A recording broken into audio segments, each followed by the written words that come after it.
Hi guys, మనం ఈరోజు ఒక ఇంట్రెస్టింగ్ టాపిక్ మీద మాట్లాడుకుందాం. మన ఈ జనరేషన్లో కోపం అంటే ఇన్స్టెంట్గా వస్తుంది.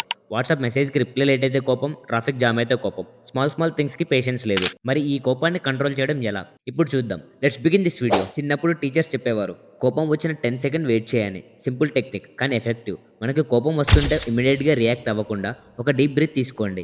ఒక 10 సెకండ్స్ గ్యాప్ ఇవ్వండి. మైండ్లో కామ్నెస్ వస్తుంది.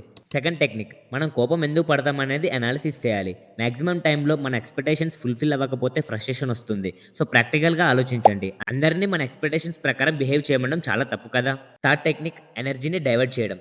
కోపం వచ్చిందంటే ఇమీడియట్గా ఫోన్ పక్కన పెట్టి గ్లాస్ వాటర్ తాగండి, లేకపోతే మ్యూజిక్ విని రిలాక్స్ అవ్వండి. ఒక చిన్న హ్యాబిట్ని డెవలప్ చేసుకోండి. పాజిటివ్ వీప్స్తో కోపాన్ని కంట్రోల్ చేయొచ్చు. కోపం వచ్చినప్పుడు డైరీలో రాసుకోండి ఆర్ సైలెంట్గా వాకింగ్కి వెళ్ళండి. ఆ ఫీలింగ్ని ఇమీడియట్గా ఫైట్లో ఆర్ షౌటింగ్లో రిలీజ్ చేయకండి. ఈ జనరేషన్లో స్ట్రెస్ ఎక్కువ, ప్రెషర్ ఎక్కువ, కానీ సొల్యూషన్ ఒక స్ట్రాంగ్ మైండ్ని డెవలప్ చేయడం. కోపం కంట్రోల్ అంటే వీక్ పాయింట్ కాదు, అది ఒక బిగ్గెస్ట్ స్ట్రెంగ్త్.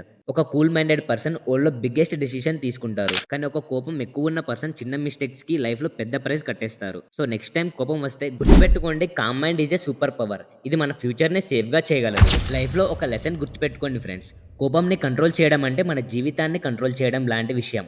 మనం కామ్గా ఉంటే మనకి సక్సెస్ దొరకడం కాదు, యాంగర్కి లూజ్ అవ్వకుండా డ్రీమ్స్కి విన్ అవ్వండి. ఇవి మన అన్స్టాపబుల్ యూ ఫ్యామిలీలో నేర్చుకుంటున్నాం. ఇలాంటి పాజిటివ్ ఎనర్జీ అండ్ మోటివేషన్ కోసం ప్లీజ్ సబ్స్క్రైబ్ చేసి మీ సపోర్ట్తో మా జర్నీని అన్స్టాపబుల్గా చేయండి. మీ ఒక్క సబ్స్క్రైబ్ నాకు ఒక inspiration. Love you all. See you in the next powerful video.